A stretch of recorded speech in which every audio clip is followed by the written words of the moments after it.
Today, South Shore Clean Cities, in collaboration with other local environmental advocacy groups, announced grant awards to 10 local organizations through a program called Cleaner Air Through Diesel Emission Reductions. Shortly after the announcement, South Shore Clean Cities Executive Director Carl Lisek sat down with the Lakeshore's Hillary Powell to explain why today's announcement is just the tip of the iceberg for cleaner air in Indiana.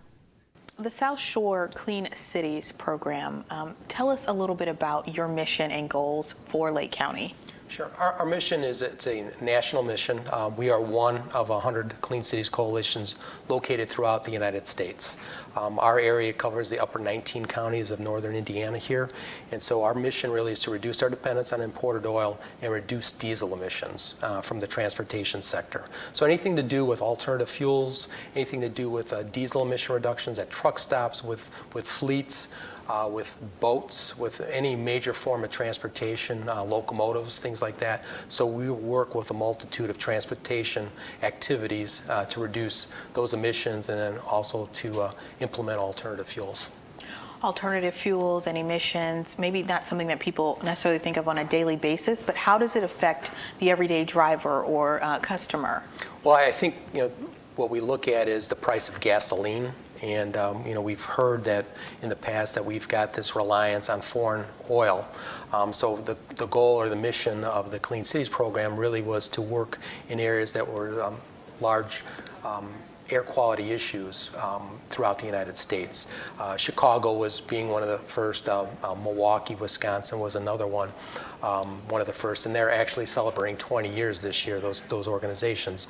But the goal really was to work to educate different organizations on some of the new technologies that were available. And today, that's really our mission, is that we try to get education out to schools, to municipalities, to consumers, to fleets on different technologies that are already approved by EPA or Department of Energy that could actually be utilized, that can be bought at a dealership, a local dealership. So we want to provide economic development here in Indiana, promoting these dealerships that are carrying these different types of vehicles.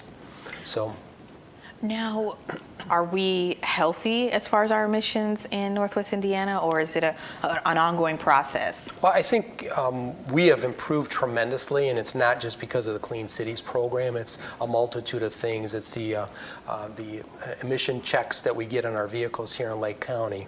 It's working with mass transit types of activities, trains, buses, things like that, working with the Northwestern Indiana Regional Planning Commission. So there's a multitude of partners that are involved with what we're trying to accomplish here in Indiana. But our air quality has improved tremendously.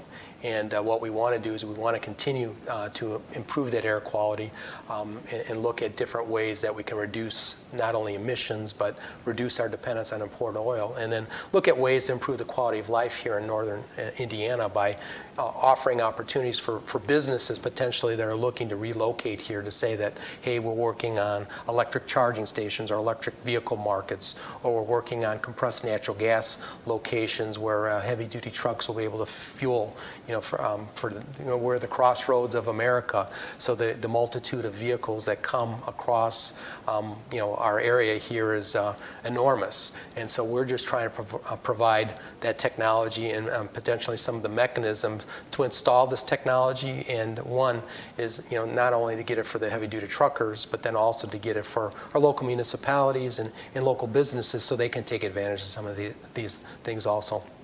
You mentioned CNG, compressed natural gas. Yes. I know there was recently a station opened in Gary. Yes. One of our partners, Ozinga Energy, opened up one of the first new retail stations, meaning it was available to the public. It has had enormous success. And we are looking at other opportunities with them to bring other fleets, other municipal fleets, into that mold. And so we're really excited about that. There's several other locations or entities that are looking at putting additional stations, not only in Northwest Indiana, but also in Gary. And I think very shortly, Gary will probably have more compressed natural gas stations than many of the nation's capitals throughout the United States. So we're really excited about some of the things that come in 2014, and really excited about bringing new technologies into our area. We'll have more details on today's grant recipients in our 10 p.m. newscast.